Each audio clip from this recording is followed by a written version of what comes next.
I've known Dr. Rockwood for a number of years, and one of the things that I think you'll see as he begins his discussion is he marries two very important things together. One, a search, an interest, a creativity, a desire and enthusiasm for trying to understand and appreciate what and how can we understand what happens with us as human beings, whether it be a brain or whether it be an individual within our life situation. But he also marries together the process of thinking about how to translate that into something that's going to make a difference to all our lives. Ken has, I said this morning, I think Ken's probably doesn't need an introduction because he's really the rock star of delirium and dementia. He's somebody that I think every student needs to read the textbooks about and how he conceptualizes things. And I've learned an awful lot from him over the number of years of how to maybe think about things a little bit differently. Ken has published, I think, over 250 journal articles, probably 7 books, and he was telling me that he had the opportunity recently to step back and to think about what we knew a number of years ago and what we know now. And it gave me hope. It gave me hope in regards to where we need to go in the future and how far we've gone at this point in time in terms of both research, our understanding, and the things that we have an opportunity to make changes in our quality of life and decrease the burden of illness that's associated with some of the disorders that are part of that. The only thing that I have beat Ken Rockwood in is he has 2 boys and I have 4. So without further ado, I'd like to introduce you to Ken, and I'm sure we're going to have a great evening and an opportunity to be inspired by his insights. Thank you. Thanks very much. Good. Thank you. Of course, I forgot the piece of paper with the names of all the sponsors on it, but I would like to thank them, and they include the Dalhousie Medical Research, the Dalhousie Medical Research Foundation, which is the sponsor, amongst other things, of the Kathryn Allen Weldon Chair, which is the chair that I hold, and which allows me to, look at this, thank you so much. They're on that one too, which really gives me the opportunity to spend time each day thinking about Alzheimer's disease and its treatment. I want to thank Pfizer, our big sponsor, Northwood, Parkland, and Dementia Guide, who have each contributed to making this evening possible. Good, okay. And I want to introduce some people who have come from far away. So we have from Perth, Australia, Professor Leon Flicker, Professor of Geriatric Medicine there. Welcome to Nova Scotia. And from old Scotland, if you will, Professor June Andrews from the Stirling Dementia Services Centre at the University of Stirling. Those of you who have read attentively the Globe and Mail series in the last week will know that I think it was on Thursday, they talked about the impressive strides that have been made in Scotland, done in part by paying attention to what the academic community says, and particularly a very focused group there. So thank you, and we hope to learn from you more. I'm going to pick on my sons who are here, who've been mentioned as dispatches. Hi guys, Mike and James, my boys. And my wife is here too. So she sat on the other side. I'm not sure what that means, but I think. And thank you, I see many friends and relations here. And also some of you crowd from away here for the conference.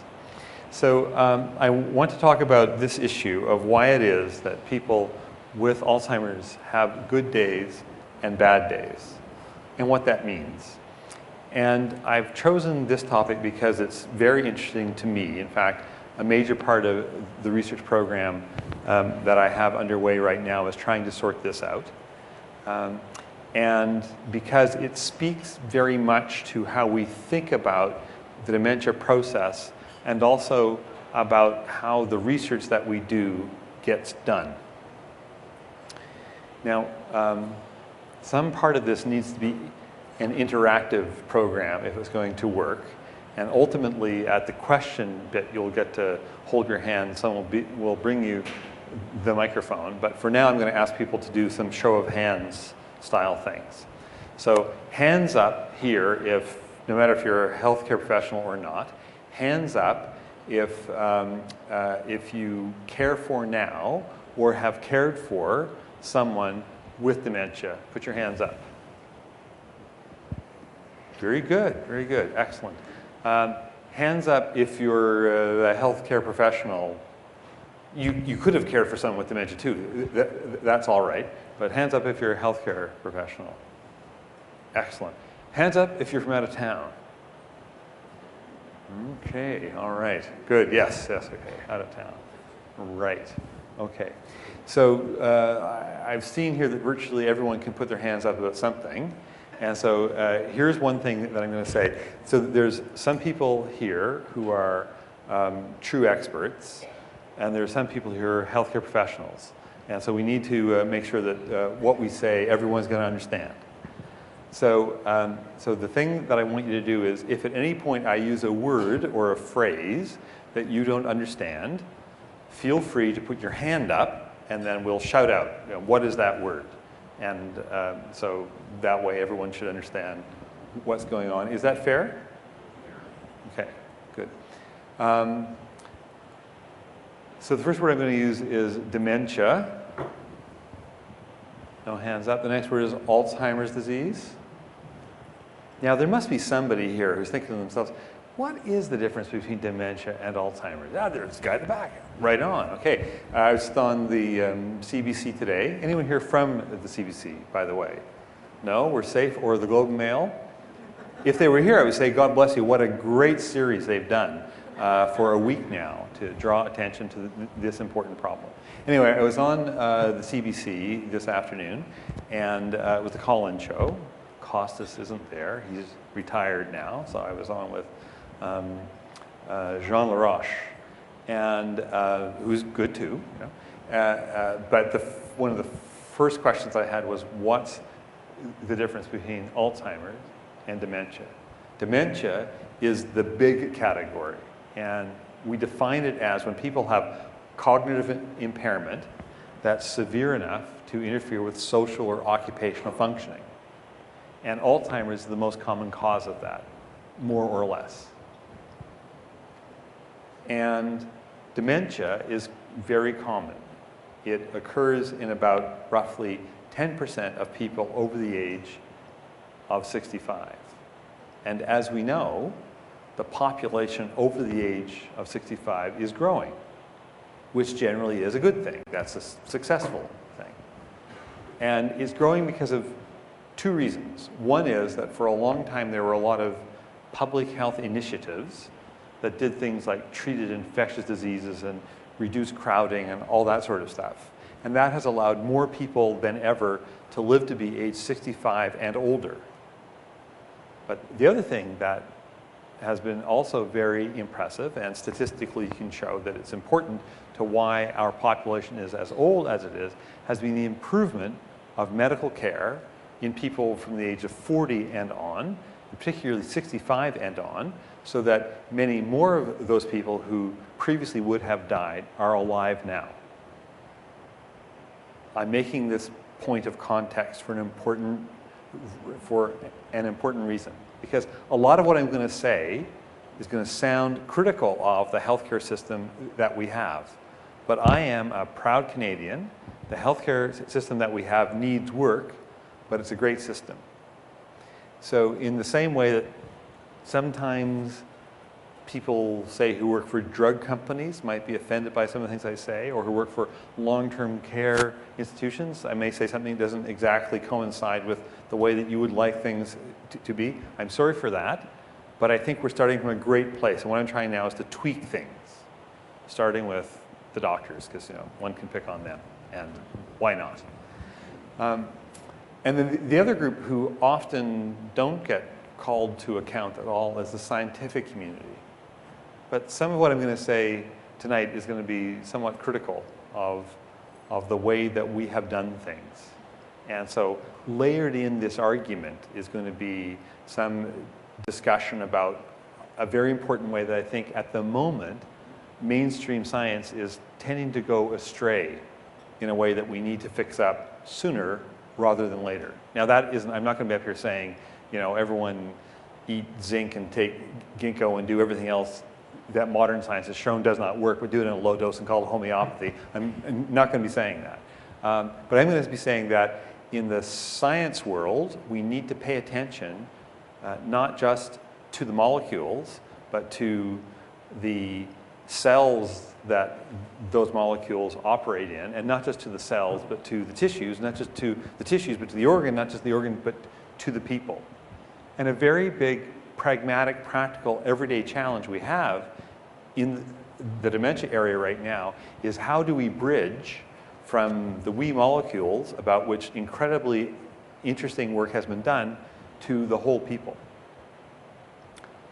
So who knows whether there are drugs available for the treatment of Alzheimer's? Come on, everybody knows that. Yes, yes. And there are, right?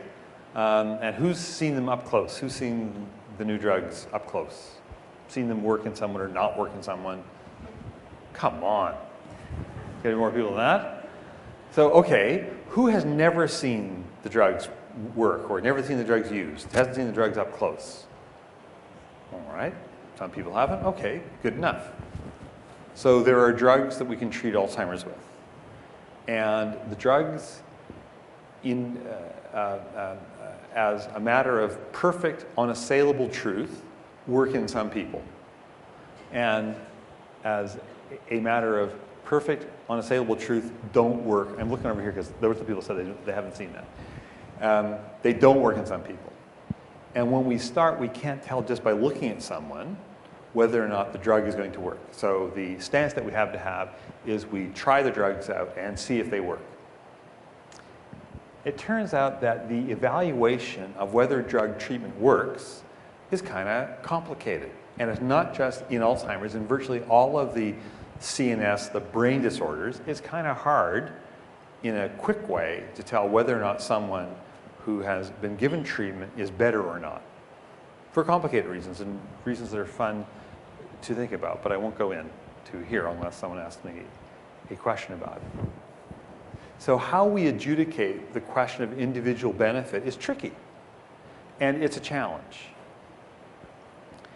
And I've spent a lot of time in the last several years, and particularly since I've had the Weldon chair, I've spent time thinking about how to get at this issue of whether treatment works and how to adjudicate whether treatment works. Now, some of you know I come from Newfoundland, and we pride ourselves on a fairly pragmatic understanding of things, right? In fact, what's the worst thing? Anyone else here? There's actually someone here from Newfoundland. Put your hand up. Come on, get them up. Yeah, right. So what's the worst thing? If you came from your home and there was someone and you wanted to trash them, what's the worst thing that you could say about them? They were stuck up, right? Buddy, some stuck up. Head in the clouds, right? So we pride ourselves on being fairly pragmatic people. So the idea that I've had, and I haven't moved off this, is the way one gets older, it's hard to change, but I haven't moved off this.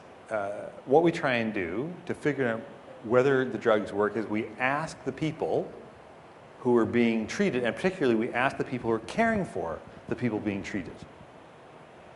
Now, many of you look like you're from Newfoundland too, because it makes good sense, right? But generally, that's not what we do. Generally, what we do is we say, we can tell if you're better, you do these fancy tests. Spell the name of the Prime Minister backwards, rub your belly, pat your head, do all this, and we'll score that on a test. And then we'll tell from that test if you're better or not. And don't you bother us too much with it, because who knows what you think, you're subjectively biased. And so we've done that for some years now with these standard fancy neuropsychological tests. And then people looked at that and they said, that's not right. We shouldn't be doing that. That's not right. You know what we should do instead? We should do an MRI and measure that.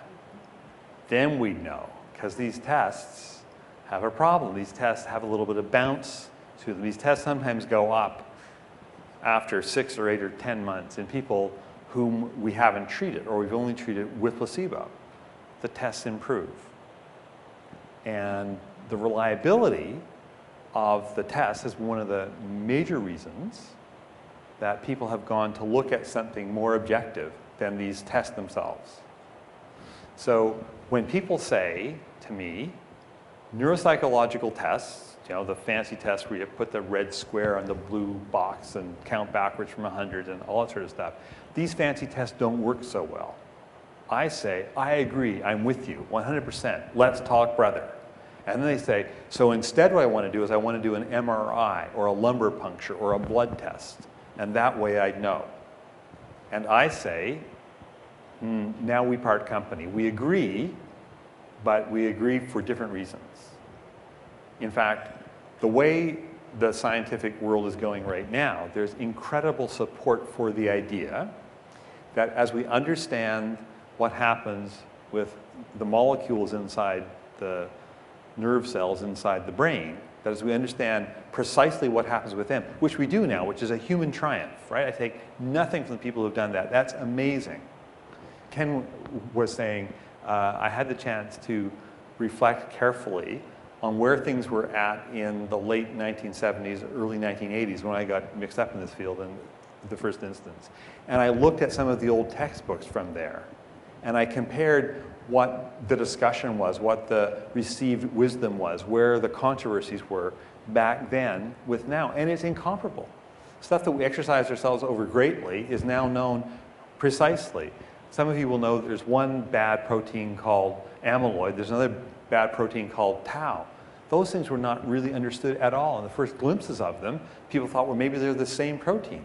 And now we know the protein, we know the gene that codes for that protein. We know how, when the gene codes for the protein floats around, how it's clipped up to give rise to a good form of the protein and clipped in a very different way to give rise to a bad form. This is known extremely precisely. We can count the amino acids in the bad form of the bad protein. I mean, that's an amazing human triumph. Even so, it seems to me that when the history of this gets written, people won't say, well, we figured out how the proteins were processed in an abnormal way, and we figured out a way to block those other proteins, and then we cured Alzheimer's. I think they'll say something like this. They'll say, we understood, we had this human triumph, this amazing experience in which we understood right down to the smallest building blocks, the smallest reasonable building blocks, how proteins went wrong in Alzheimer's. And then we reflected on the fact that those protein abnormalities only correlated with, only changed in the same direction as, only corresponded to in a precise way what Alzheimer's disease looks like in patients to a small extent. And they'll say we made our big gains when we gave thought to giving context to the abnormalities, the bad proteins, when we put those in the context of first the cell, and then the bits of the cells that was organized into in the brain, and then the brain, and then the person. I think that's an inevitable part of the way this will get played out as we come to understand how to treat individual people. And one of the reasons I'm certain that it must be more complicated than the immensely complicated proteins, the bad proteins, the good ones. I'm certain of this because of the phenomenon of good days, bad days. So let's go back, because they asked me on the CBC, they said, so why do people with Alzheimer's disease have good days and bad days? And I said, I'll give you an academic answer in two parts. Part number one, it depends. Part number two, I'm not sure. So let's back up for a second now. So hands up again who knows, has looked after someone with Alzheimer's, knows it up close, right? Okay. Keep putting your hands way up. Okay, okay, okay. Take your hands down if, no. Keep your hands up. Take your hands down if you've never seen good days and bad days, if every day was about the same. So everybody else got their hands up, right? Okay, put your hands down now. Most people who have cared for someone with Alzheimer's understands there are good days and bad days. So the entire world scientific literature on good days and bad days that's been done in a formal way, we could go through in about 2 minutes now. There's virtually nothing. So here's an important part of the lived experience of Alzheimer's, which somehow hasn't made its way into the formal research understanding of Alzheimer's, of Alzheimer's at all. It's a big question. It's part of the lived experience, and it hasn't got there at all. So one of the first things we need to do now is say, well, what do we mean? Because I said, you know, good days, bad days, and people kept their hands up. You didn't say, I think I know what he means, and probably said to yourself, I know what he means. But if we're going to look at this in a serious way, now we've got to go, well, what do you mean by that? And as near as I can tell, there's two things that we mean by that. One is day-by-day variability. And we can all understand that well, right? Think about if for some reason you said, I'm going to count backwards from 100 by 7, just in case I get asked on an Alzheimer question sometime, you'd say, I'll be all primed for it, you might say, or you'd have other reasons. So, and so you get up in the morning and you do that, and then some days you get up and you just don't, you're feeling like you got the flu and you stayed up too late and there's stuff you're worried about anyway and barely get time to think about it. And you still do that serial 7s from 100, but it wouldn't go as well. And you say, whoop-de-doo, you know. Yesterday was fine. I was feeling great. Did the serial 700 perfect. Today, I don't care. So there's some component to it which is not that surprising and certainly fits within the realm of everyday experience. But imagine this was one of the defining features of your day. When I grew up in Newfoundland, my father's father, my paternal grandfather, had Alzheimer's. We didn't call it Alzheimer's then, we called it senility. And why did he have it? Hardening of the arteries. Turns out that was pretty much right, but we won't go there. Because we went through a period where we said, no, that's wrong. We spent time putting a big wall between the neurodegenerative dimensions on the one hand and the vascular ones on the other and so on. And now we spent time taking that wall down again. But anyway, forgive us, we meant well. So that was the thought. And it was in the days, not that long ago, it was in the 60s. And in those days, even when there's like hippies out doing God knows what and wearing their hair long and smoking drugs and everything, even so, in the societal context back in those days, Alzheimer's was more shameful than tragic. And there weren't support groups and there weren't ways to talk about it and those sorts of things. And families who had that, it was kind of their own private experience. And with my grandfather, one of the things that defined his experience, our experience, the daily experience, was what happened in the morning by about 8. And he would get up sometimes around 6:15, 6:30, never after 7. He would always be up by then. And he'd get up, and he'd be okay. And then if you heard him go down the stairs into the basement to check the furnace, as we say at home now, my folks would never say this, but at home we said, you people from Newfoundland would know, that the day was frigged. Right? If he started the day off, that one thing down, you'd hear him creep down to the basement, check the furnace. He'd come up, he'd shut the door down to the basement. Behind him, he'd go into the kitchen. He'd be there 5 seconds, 10 seconds, 15 seconds, and then he'd go check the furnace. And this would go on, up and down, up and down, up and down, all day. Here's this wee guy with what I now understand was Parkinsonism, up and down the stairs all the time. Amazing energy. Where did he get that from? And that would be a bad day. They were the basement days. Bad day, bad day, bad day. Sometimes, though, for ways you could never understand and comprehend, but by about 8 o'clock, it was fixed. If he hadn't been up and down the basement stairs by 8 o'clock, things would be okay. And I'm beeping. I would turn that beeping stuff off. And some days, he would get up and he would be fine. Now, I can recall the one day, and I recall being told about it probably more than I recall the day itself, but he had one day in which he did amazingly, amazingly well. So he would have these times in which would go well. And there was this one time in which he did amazingly well. And he spoke an entire sentence at a point when he'd been mute for months. And he never spoke an entire sentence again. He died shortly afterwards. And when you talk to my grandmother, she would fixate on these one times when you have a good day or something good would happen like that. And I've heard it from so many patients that you'd ask them, how are things going with Bill or Sally? And the person that you've gotten to know over the years, you see them, things have gotten worse. And the spouse would say, you know, it's not so bad. And you drill down, find out what's going on. Well, you know, just last week, he asked me to pass the salt. So for people who were in the moment, who were there, who were predisposed in that way, that's extremely meaningful for them. That's something that allows them for a moment to see the person inside. It can be extremely burdensome too, because it allows them to imagine something which is not true. What they think commonly, which is not true, that he's always in there like that, and just if there's only a way for him to tell it to you, he would. And Alzheimer's doesn't work like that. But how does it work? How does it work that someone who's been mute for months could ever say a sentence, and not just a sentence with meaning, could tell someone where they had misplaced something in a complete sentence? And it turns out that where they had misplaced this thing was true, and they had lost it weeks ago. How does that work? But it happens.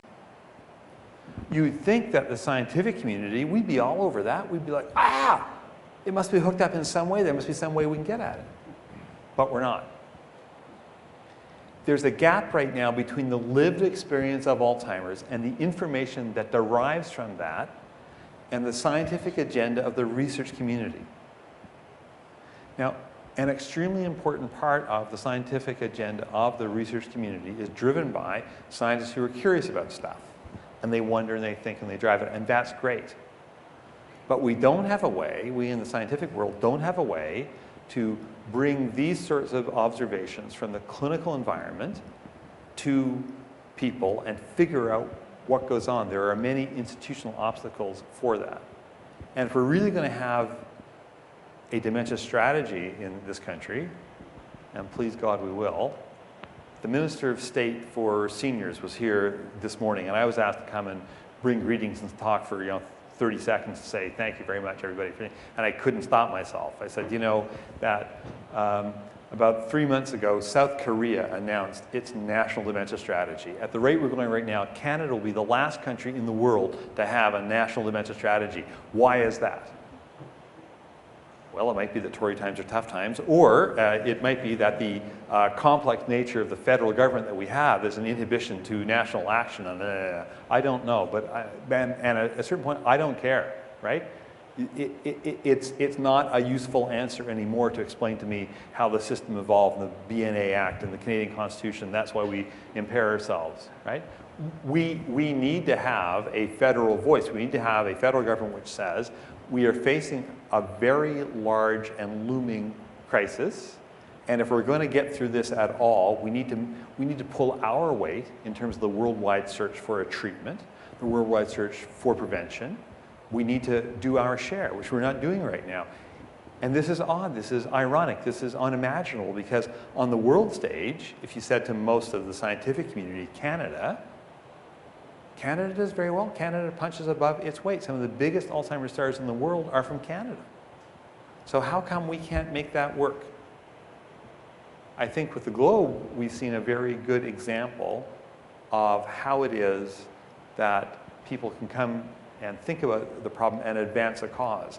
But there are massive gaps between that understanding and what we need to move the government to do the basic things. The thing that we should never accept as being plausible in any way is that we can't afford to have a national dementia strategy, because the opposite is true. Right now, we care for people in some extraordinarily expensive and ineffective ways, using techniques that have long since been outmoded, that we persist in doing anyway, because we have perverse incentives in our system. It's a lot easier for any beleaguered doctor on call who gets a phone call from a beleaguered nurse in a beleaguered care facility to write a drug for an antipsychotic, even though we know that on a population basis, that is not the right thing to do. It's a lot easier to do that than it is to reform our institutions so that they're designed in an appropriate way to deal with the problems of behavioral disturbance in people with Alzheimer's. Last week I was in New Brunswick, and I spoke to the New Brunswick Association of people who very cared about long-term care, or whatever they were. Again, God bless them. Anyone comes together, spends their day thinking about how to make long-term care better, I'm there. In fact, I was there, actually, as it turned out. But I'm there to help talk to them. And so I talked to them about 3 ways to improve long-term care in your province tomorrow. Now, first I had to deal with the fact that they were in New Brunswick, and I was coming from Nova Scotia, and people from Nova Scotia can't have nothing to do with New Brunswick, right? You know that? So I said, no, it's okay, I'm from Newfoundland, so it's all right. And I didn't bring slides there either. I didn't bring slides here because you know what an expert is? Someone 20 miles from town with slides. So I'm not 20 miles from my town, so I didn't bring slides. But I didn't bring slides there either. And we talked to them about, because my role was to listen during the day and hear what was said. And I heard a lot of people there say, now let me tell you again, their job is to provide institutional long-term care. And I heard a lot of people there complain about the fact that they were being asked to care for all these people with dementia, who had severe dementia, who had behavioral problems. And so my job was to say, reality check, that's who goes into long-term care. That's why we have long-term care institutions. If we only had mildly demented people who never raised their voice, never did anything wrong, we could look after all of them at home. But because we can't, because they don't, and because sometimes families get exhausted and cannot meet the needs of the people they care for, even though they love them all to death, they wind up having to go into long-term care. So long-term care should set itself up in such a way. They were talking about we should have a ward where we keep the people with the behavioral problems. And no, you should have a ward where you have both the people who don't have behavioral problems is where you should put them, right? So we've got a lot of it backwards by poor institutional thinking about the way we provide care. So there's not just a disconnect between the research that we do and the lived experience of people with dementia. There's a disconnect between the services we provide and the lived experience. Who here works in long-term care? Excellent. God bless you. This is a fabulous thing that you do. I'm not here to criticize you as individual people. But there's a point at which we have to stand up and say, have we organized ourselves in the right way? Is this the right way to provide care? If any of you think, I bet you we could make care better if, I'm with you. But we need to have a way to tie what goes on in long-term care and the desire of many, many people working in long-term care to make care better. We need to be able to tie that into effective policy making, including policy evaluation, that allows us to build on the experiences when they're good. So when you start in looking at how the lived experience of Alzheimer's should inform the research, it's easy to make the next step, which is how the lived experience of Alzheimer's should inform the care that we provide. And that's really what I want to say. Now, for fun, because I've got a few minutes before we'll take questions.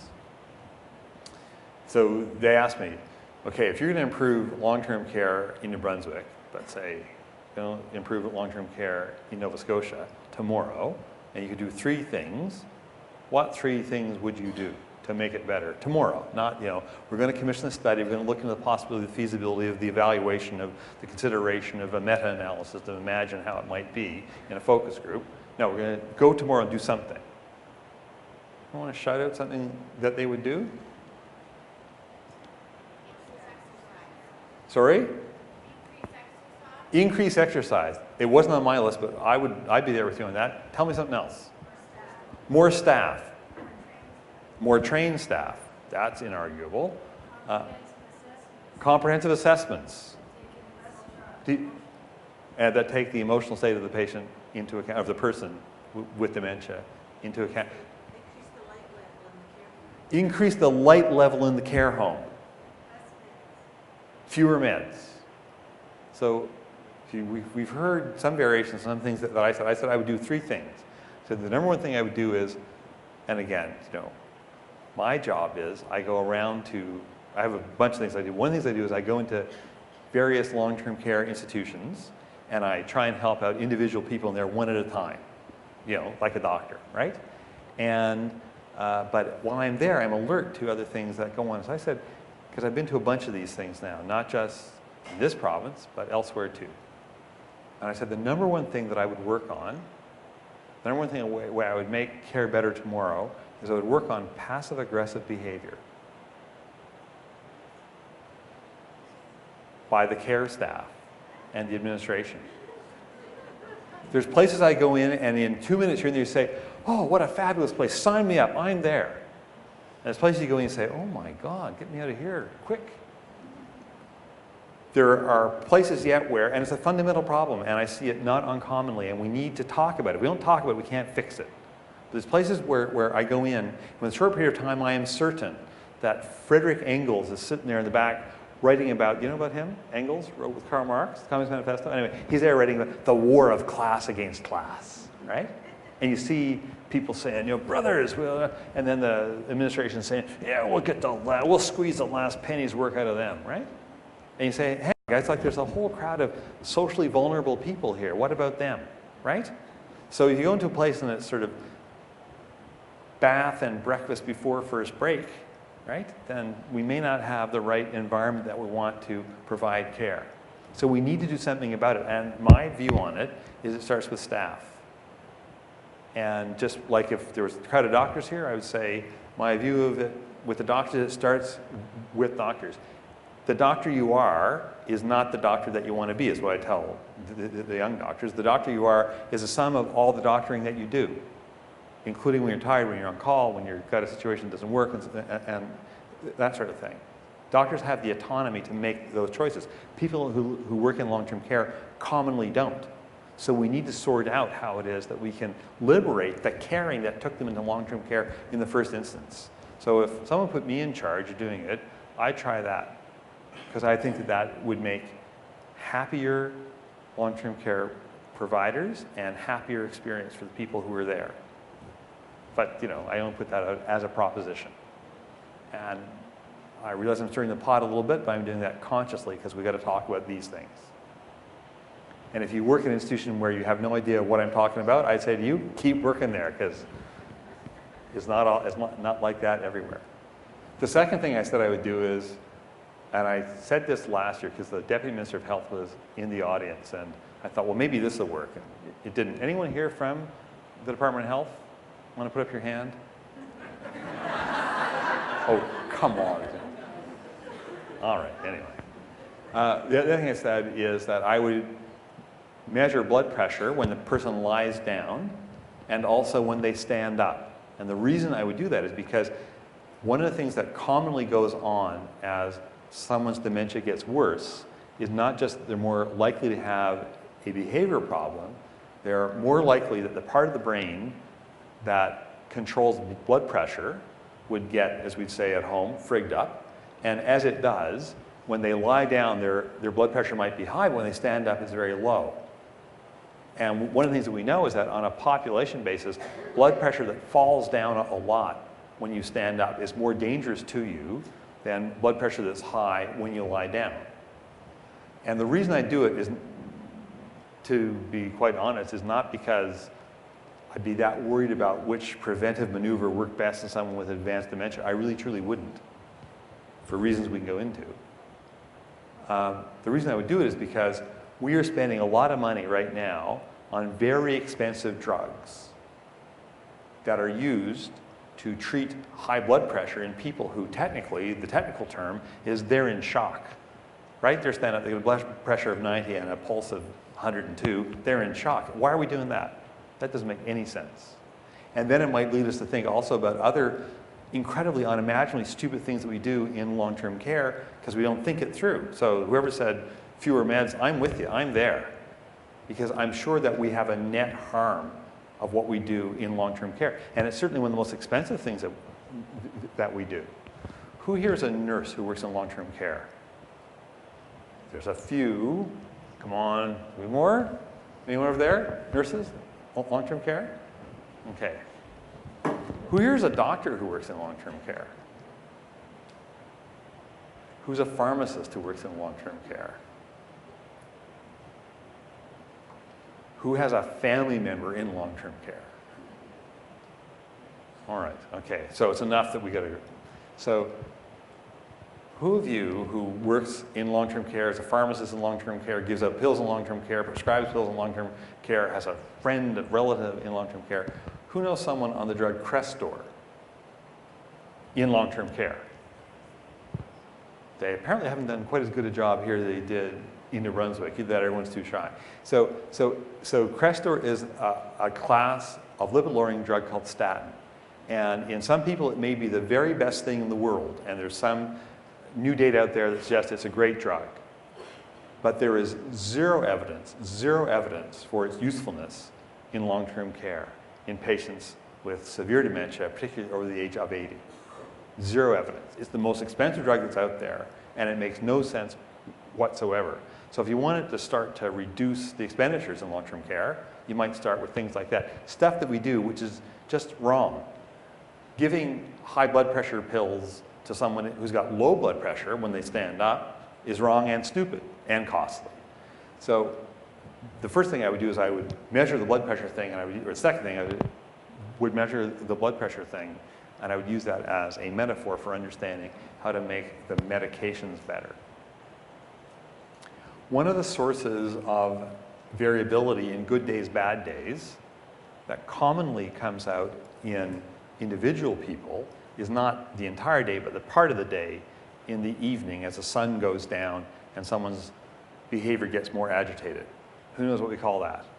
Sundowning, right on, okay. Now, people who work in long-term care sometimes have also seen that in the evening, as the day goes by, you get the people in bed, 4:15. No, sorry, that was supper. Never mind. Sorry. As they get in bed, that they get activated, they get charged up. Who knows why? People in long-term care, is that true? Am I talking through my hat? Does that make sense? You see that you put people to bed and they're all kind of getting roused up? Yeah. Okay. Right. Do you know why that is? Because their brains are finally being perfused because they're not in shock from when they sit up half the day. That's anyway. That was meant to be a joke, sorry. And it may not be funny because it's true, or it may be funny in that painful way because it's true. So those are some things that we could do tomorrow. But we have systems that inhibit us from being able to do these very sensible things. So I don't want to just give the scientists a hard time because they're not paying attention to the lived experience of Alzheimer's. And I certainly don't want to just give frontline care workers a hard time because they work in a system that doesn't pay attention to the lived experience of Alzheimer's. I also want to give the administrators and the policy analysts and the social engineering types and that a hard time because they've got a system that doesn't make sense. So at a certain point, the important thing to do is to talk about these issues. We've got to get it out there. We've got to have discussions which are passionate but not irrational, which are passionate but not emotional, that allow us to engage in these common problems that many people know about, but we don't have a voice for. The Alzheimer's Society of Canada, the Alzheimer's Society of Nova Scotia, New Brunswick, wherever it's from, that's a good way to get that word out, to get the discussion going. But people who work in the front lines need to get that talk going too, because it needs to become part of what we understand. And part of the people who need to get on with this is the research community. Now, not the molecule crowd, because they're doing valuable work and they got their own challenges. But there's a part of the clinical research community in medicine and nursing and pharmacy and so on who could actually address these issues: sociology, social work, spiritual care, then recreational therapy, OT, PT. All those other people too can look at their clinical research agendas to take into account how it is that we persist to this day with issues like this, where we have spent a long time and made a big investment, and we haven't got the care system that we need to have. Now, I want to say one other thing, then I'm going to stop for questions. And it has to do with this business again about the individual acts of caring. I probably learned the most about this when my father was in hospital. And he was in on a busy ward. He had a stroke, and there's bad things that going on, and so on and so on. And it wound up, and the stroke was kind of caused by a medical procedure, and it was all very nasty and ugly and stuff like that. And so he wound up being in an acute care hospital for several months. And during the time that he was there, my mom actually summed it up, because finally, after 3.5 months, he was going to go to the rehab center. So she went and she found the head nurse. She went to the head nurse and she said, "No, you don't know my mother. The boys know my mother. She's a force of nature." And she went, said to the head nurse, said, "I want to thank you for the excellent care that my husband received on some days."